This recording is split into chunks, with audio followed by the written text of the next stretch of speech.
Welcome back, everybody, to In the Loop. What's up, everybody? Thanks again for joining us for an episode of In the Loop. I'm joined by Evelyn Stetzer, and we're going to be talking about the first half of season 2 and some episodes that we think snuck under the radar and why, as well as our favorite moments. And then we're also going to tease the second half of season 2 and some people we're most excited to talk about and what our big idea and plan for In the Loop is going to be, and if we're kind of showing our hand. This episode is brought to you by Punchmark, the jewelry industry's leading website provider. Join the community of nearly 500 other jewelry stores in choosing Punchmark's easy-to-run and e-commerce-enabled website platform by visiting punchmark.com for your free trial demo.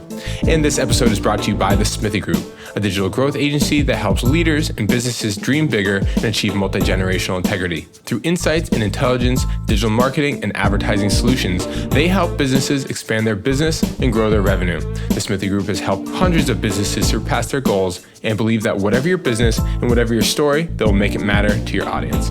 A very special thank you goes out to the Edge point of sale system for sponsoring this week's episode, and you'll hear more about them later on in the show. Thanks and enjoy.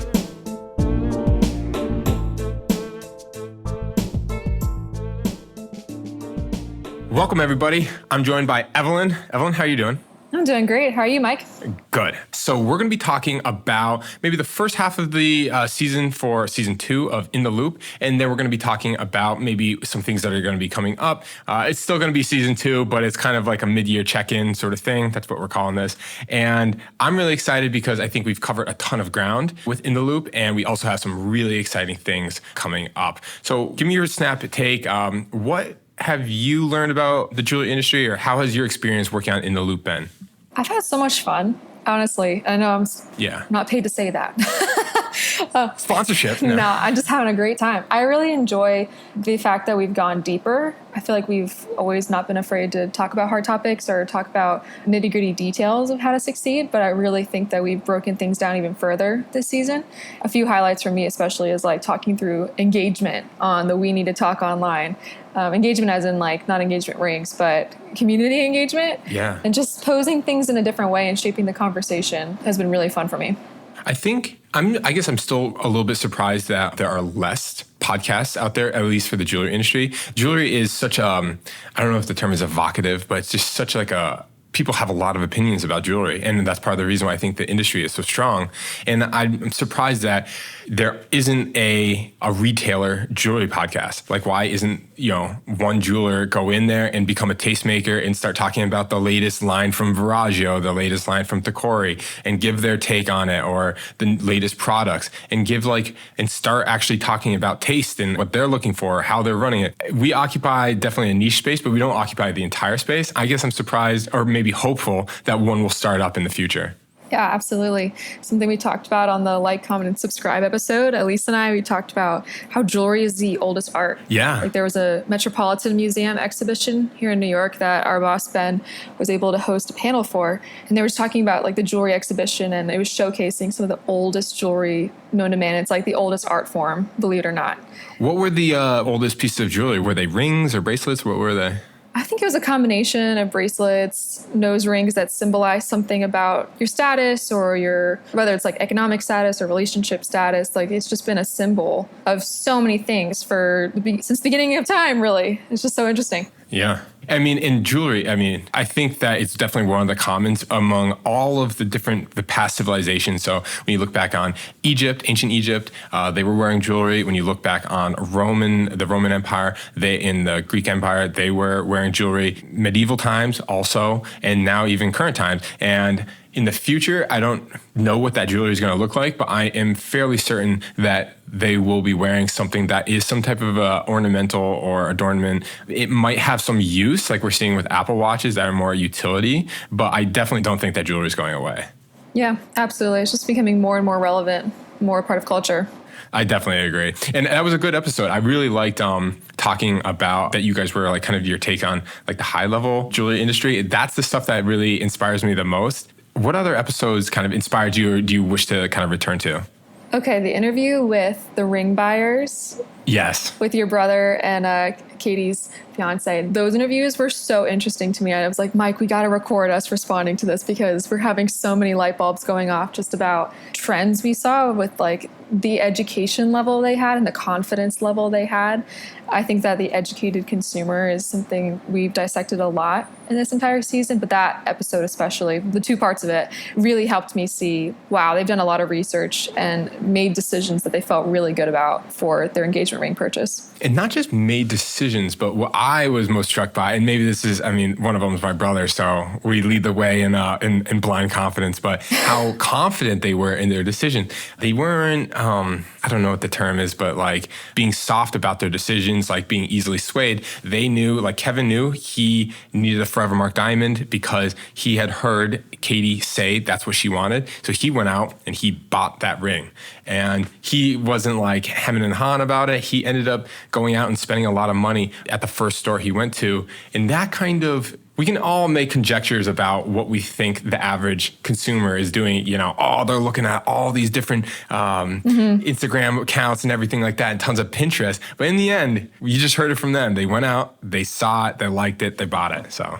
Yep. They didn't have decision paralysis, which in the age of information, I think a lot of people assume that there would be this paralysis and people have too many options, when really it actually helps people research more and feel more educated in their decisions. So quite the contrary to maybe what people assume.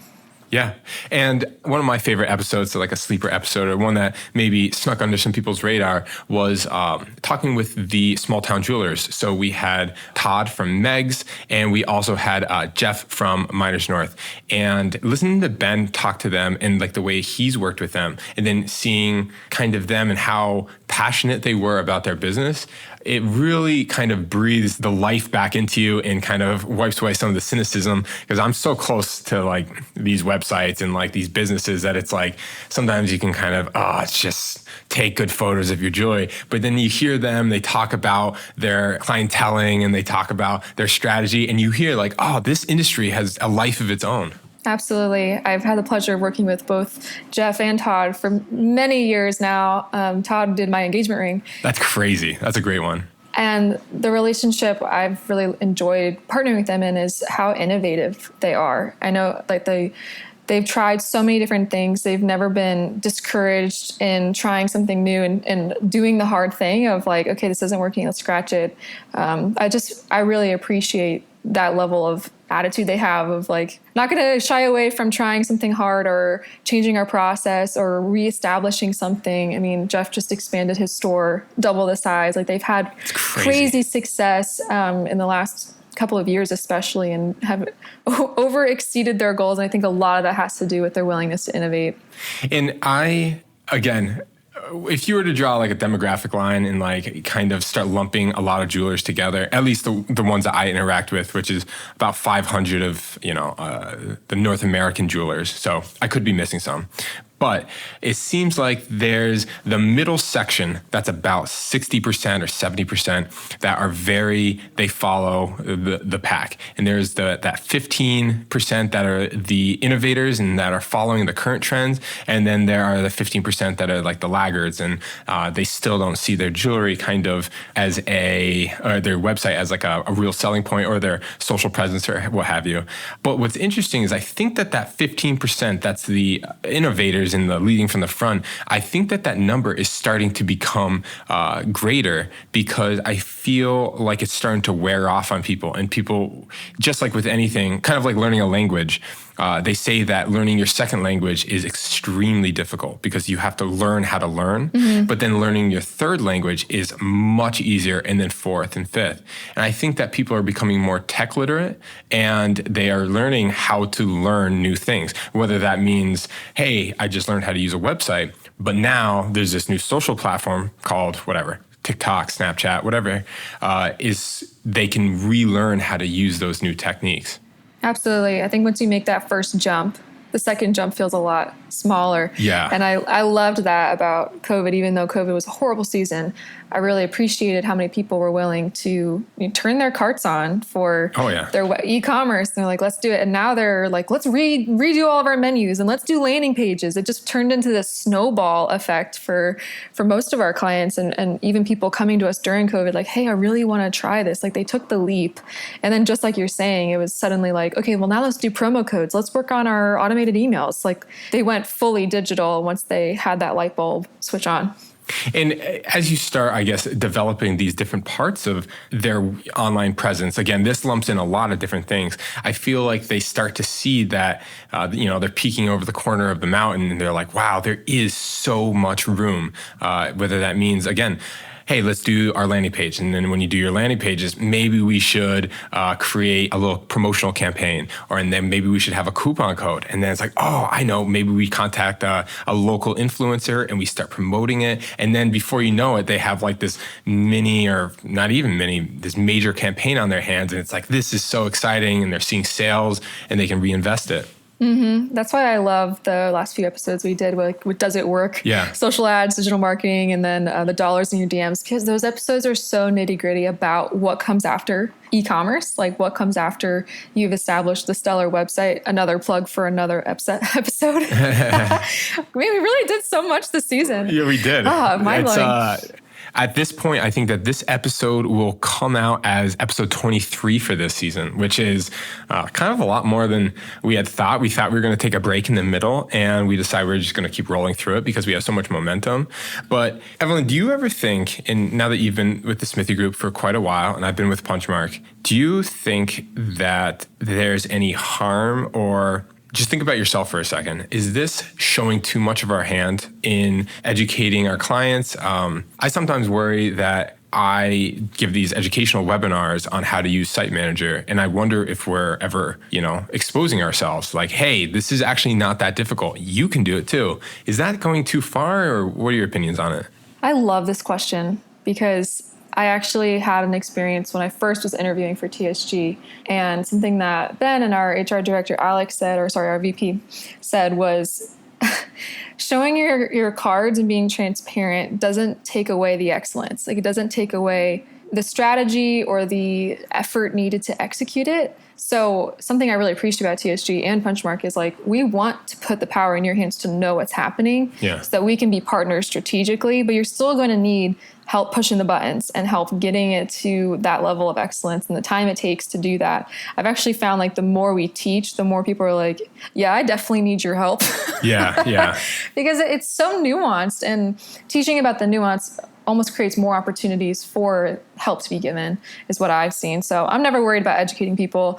Education should be free when it comes to this kind of stuff. It's just a matter of how you implement it. I think the jewelry industry as a whole, and this was something I noticed definitely as I started going to a couple of jewelry shows, I am always not alarmed, but surprised and caught off guard by how willing people are to talk turkey and like get really into the nitty gritty of their businesses. And I don't know if that's, again, this is my first major position outside of college, so I don't know if it's like that in every industry, but this really does surprise me that people are so willing to, especially in some of the buying groups, really tell everything to do with, hey, what are the contracts that you have your employees sign, or hey, how do you mark up this kind of jewelry? Hey, how do you close out a line that's not doing well, or something like that? It's amazing that they're willing to kind of explain that kind of stuff, because my first inkling is to, keep it close to the chest. But, I guess that kind of goes with the industry we're in. Yeah, talking the talk but walking the walk is very different. Because even if you gave them the manual, it would still need to be applied to their target audience, to their community, to the partnerships that those people have. Like, there's so many different factors that go into a business growing. Like, that's why TSG is a growth agency, because we start with like, what are you selling and to whom, and who are your target audiences that you're talking to? Like, the product you pick would have to be different than even that person who's giving that presentation, based on who you're trying to sell to or what relationship you have with them. So again, it's very difficult to apply the manual to your local town, because it could be a completely different formula that you would have to make for it to be successful in your area. Yeah. So one last question before we go to break, and then maybe we can talk about the future.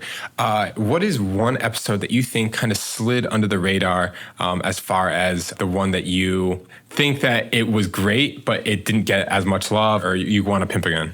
I'm going to definitely talk about the Gen Z episode because they deserve to be heard. Go listen to them. Yes. And yes. There are subtle nuances in that episode of just even hearing how someone talks or speaks or thinks.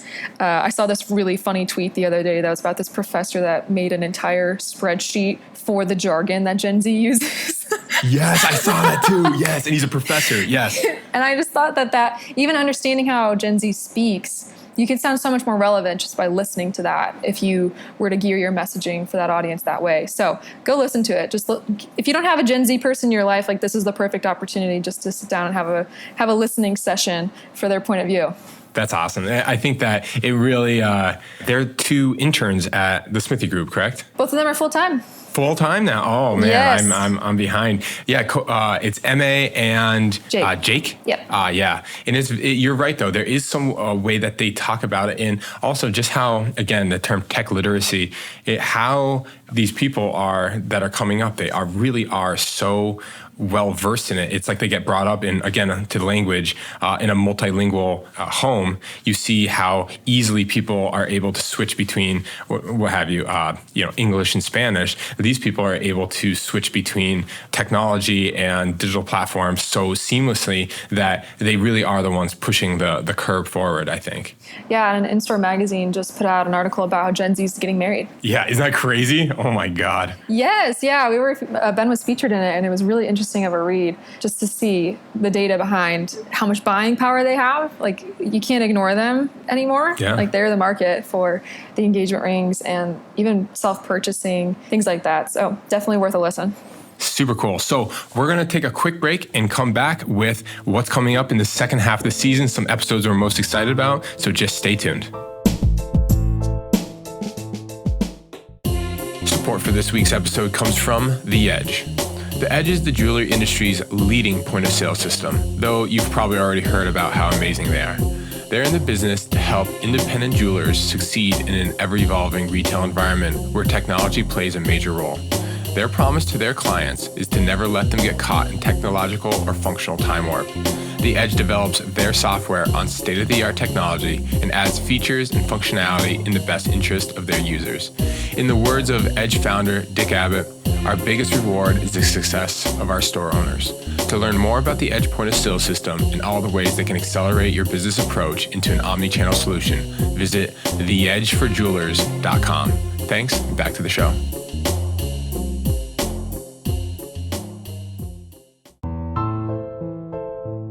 So we're back. We're going to talk maybe what's coming in the second half of the season. We talked about maybe calling the second half season 3, but it seemed a little bit bougie just to create additional seasons. So this is just the second half of season 2. Evelyn, what are you most excited for that we have planned coming up? Let's talk about TikTok. That's what I'm excited about. Yeah. I am very excited about that. We've mentioned TikTok a lot in this last season because it slowly became a love of mine. To learn new things, to see different perspectives. The algorithm is way different than Facebook and Instagram. It has such a different way of helping people discover things. So I actually think it's a great opportunity for jewelry businesses. So I'm really excited to talk about that and find out how it can help you grow your business. And it's a completely different strategy. So it's about time we had an episode just dedicated to TikTok. Just about TikTok. I recently put TikTok on my phone, and needless to say, it's like a time warp, man. I just open it up and I look down and it's like 2 hours later, I'm just still scrolling TikTok. It's addicting because you don't realize how long each video is, because they could be a minute, could be 3, and you're like, oh, I only watched 20. You're like, wait, that's... Could be 10 seconds, could be 20. That's an hour if they're all 3 minutes. A hot minute, yeah. And one thing I'm excited about with the TikTok episode is we're going to have one of my coworkers, Gasper, on, and he is very fluent in TikTok. He's got like 25 or 30,000 followers. I'd have to check right before the episode. So he's doing pretty good. And he was explaining to me how it's like you find the trends that are going on. And then it's all about just putting your own spin on it. And then you can create your own original stuff. But if you get on the trends, the algorithm is just like, yeah, we want you to get found. It's not like on Instagram where it's all about getting biggest accounts found. It seems like on TikTok, it's like about getting everybody found, which is interesting.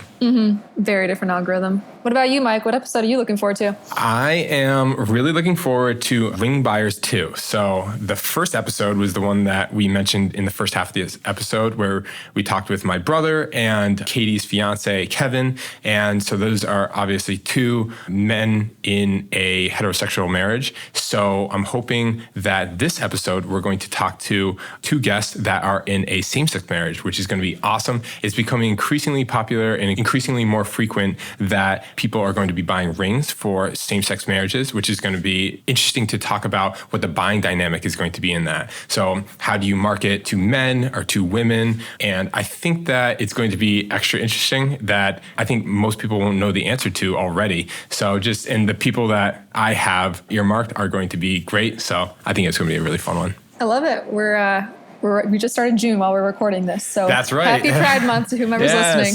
That's awesome.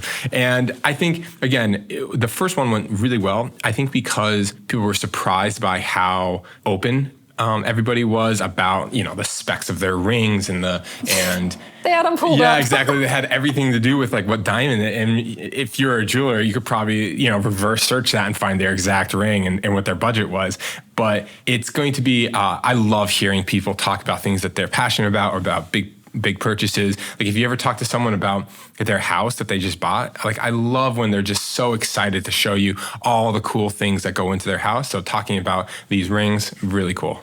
And I love the non-traditional perspective. Yeah. It's so helpful and because there's so many different things that jewelers can do to be more inclusive of different love stories. And I think it's going to be really helpful to hear that perspective so you can make those changes even from your ads, instead of saying like the ring she's always wanted, just saying they and they. Using just small things that go a really long way. Of course, there's more work to do, but I think that we could start there and get the perspective of another audience. Yeah, and being more inclusive in your choice of imagery. So not just choosing, traditional looking models, choosing folks that span the whole spectrum, I think is just such an easy thing to do. And there's tons on iStock. All you got to do is just look. And again, that's what I did for the first 2 years I was working at Punchmark. I was designing websites. And when I used to have to write banner copy or copy in general, I used to always sneak that in there. And no one ever questioned me, but I always just say like, find the ring that they'd love. And I always did that and no one ever noticed. And I was like, I'm fighting it back. Let's go. I love that. So what's another episode or idea that you have coming up that you're excited about? Yeah, absolutely. I think you and I were just talking about this in prep for the episode, but the heist episode. Oh, it's going to be crazy. Oh, you're telling me that you have someone coming up that's going to tell us a good story. Yes. So I don't want to spoil it in case things change, but we have a jeweler that's going to be coming on. It's looking like it's going to be at the start of July. And this episode is going to be all about they were the subject of an attempted break-in. And on a serious note, heists and robberies are definitely something that is a tough part of the jewelry industry. Just the other day, we had one of our retailers have a pretty terrible break-in, lost their entire inventory. Wow. But this one, hopefully we're going to keep it light and I don't think it was a successful heist. So hearing him tell it is apparently a real treat. And then I'd love to end with something that is along the lines of like, what are some next steps? What are some preventative methods that you can take on? How can you make sure that this doesn't happen to you? So it should be a really good one. Absolutely. Yeah, it happened to a few of our clients as well. It's just really a tough thing to prepare for and also to navigate when it does happen. So I think it's important that we tackle this tough topic. Yeah. And, who doesn't love Ocean's 11? But also when you're the people on the other end, how can you prevent that? How can you be smart with, making sure that you have the state-of-the-art security and staying on top of that? Definitely important. Mm-hmm. So I kind of want one thing just to wrap things up. We're closing in at the end. Where do you see In the Loupe kind of going? We started out as a place to educate and advocate for digital marketing and online strategy. And we're sort of seem like we're not drifting away from that, but changing the voice. Where do you end up seeing us kind of heading towards?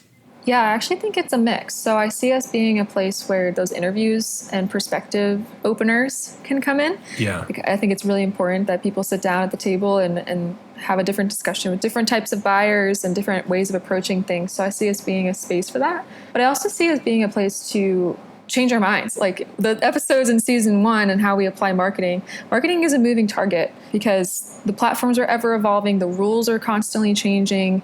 The ad buying process is constantly evolving. Like these platforms. Yeah. The demographics are changing. Yeah. Everything about marketing is fluid. And so it'd be a disadvantage to us to not keep doing In the Loupe, because then we're just calcifying what we said before, and those things can change. So we have freedom of speech in this, and to say, like, we can change our minds. And that's the beauty of continuing to do a podcast. I think it's the perfect form for this type of advice and for this type of education, so that we can keep the conversation going. Yeah, that's a great way to think about it too. It's just the fact that we kind of own the rails on this one. We don't really, our bosses are really lenient on what we decide that we're going to cover. So it's really nice to be able to put forward the things that we see with our clients and what we deem as extremely important, instead of having to go with, what do we think are going to put people in, butts and seats. It's more like, I really do think, honest to God, I think that TikTok is going to be the next thing. And I really think it's going to take over Facebook. Yep. But I think that, having an episode to talk about it and why jewelers should be getting on the forefront, if we can help a jeweler do better in their business and be more successful in, 2021 and beyond, that's a real W in my book. Absolutely. And just for perspective, I see In the Loupe as the landing ground for all the things that we're doing day to day. Yeah. So like TSG and Punchmark, like we are on the ground working with clients in the jewelry industry, have so many thoughts, so many ideas. Like I can't tell you how many times I've come to an In the Loupe episode recording with something that I was just teaching about or something I was just doing. Yeah. So this stuff is really fresh for our team. So I'm excited for more team members from both of our companies to get on the podcast, handing over the mic to them as they learn things and as they test new things out too. Different perspectives. So yeah, I just want people to hear that In the Loupe really is alive, almost in real time exploration of strategy, and it's fresh. It's extremely fresh every single time we record it. And it's so funny. I've been trying to promote In the Loupe. I've been trying to get us in like a couple different publications, and just so we can get more eyes. And for me, it's not just I want to be a co-owner or whatever of a successful podcast, that'd be cool. But what it's more about is I really think that we're doing a service for the jewelry industry, and having that on our side, like the backing of, I think we are doing social good, is for an industry that I do care about now. And I feel like it's pushing us forward. Mm-hmm, absolutely. I love that you care about the jewelry industry. Me too. Evelyn, I think we'll wrap it up right there. And thank you very much for your time. And thank you to The Edge Point of Sale for sponsoring this week's episode, and Punchmark and the Smithy Group. I'm really excited for this upcoming season. Me too. Thanks to everyone who's been listening to In the Loupe. Hope you keep listening. Yeah, stick around. It's going to be a wild ride. It'll be great. All right. Thanks, everybody. Hey, thanks for listening. Leave us a rating and a review on Apple Podcasts, and remember to subscribe. It really helps us grow. Thank you so much. See you next week.